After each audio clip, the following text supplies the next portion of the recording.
Anda tentu sering belanja, bukan?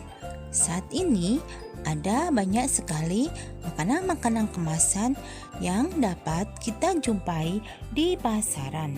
Tapi saat Anda membeli makanan kemasan, apakah Anda benar-benar memperhatikan label yang ada pada makanan kemasan tersebut? Terutama adalah informasi nilai gizinya. Anda perlu mempunyai pengetahuan tentang bagaimana cara membaca label pada makanan kemasan. Menurut Kementerian Kesehatan Republik Indonesia, ada 5 hal yang perlu diperhatikan saat kita membaca label pada makanan kemasan. Hal pertama yang perlu kita perhatikan adalah bagian atas dari informasi nilai gizi, yaitu takaran saji dan jumlah sajian per kemasan. Pada contoh ini, takaran saji dalam satu kemasan adalah 2 bar dengan berat 60 gram. Sedangkan jumlah sajian per kemasan adalah 2 dengan energi total 220 kalori dan energi dari lemak 20 kalori. Selanjutnya perhatikan serving per kontainer. Pada contoh ini serving per kontainernya adalah 2. Artinya dalam satu kemasan itu mengandung 2 takaran saji. Jadi dalam satu kemasan ini sebenarnya berisi 60 kali 2 sama dengan 120 gram.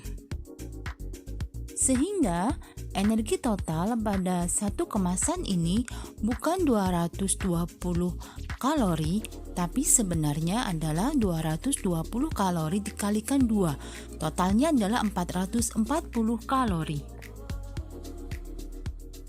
Hal berikutnya yang perlu kita perhatikan adalah kandungan lemak, kandungan gula, dan kandungan natrium.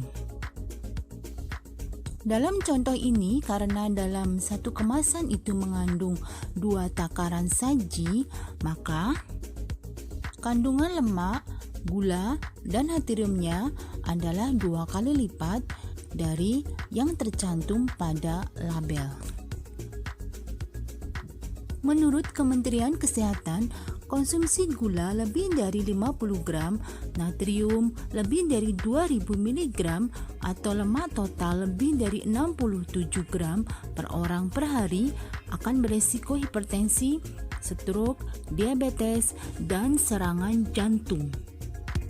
Selanjutnya kita akan membahas persen di belakang kolom angka. Persentase ini berarti kontribusi dari makanan tersebut terhadap pemenuhan kebutuhan gizi seseorang sehari. Biasanya yang dipakai dalam label makanan adalah angka kecukupan gizi seseorang untuk 2000 kalori. Walaupun sebenarnya pada masing-masing orang kebutuhannya itu bisa berbeda-beda. Dalam contoh ini misalnya kita mengkonsumsi makanan kemasan ini, maka kita sudah dapat memenuhi kebutuhan lemak kita sehari adalah 4%, proteinnya adalah 20%, karbohidratnya 13%, seratnya 22%, dan seterusnya. Kita harus selalu memperhatikan komposisi gizi pada makanan kemasan agar terhindar dari penyakit obesitas, stroke, jantung, diabetes, dan lain sebagainya.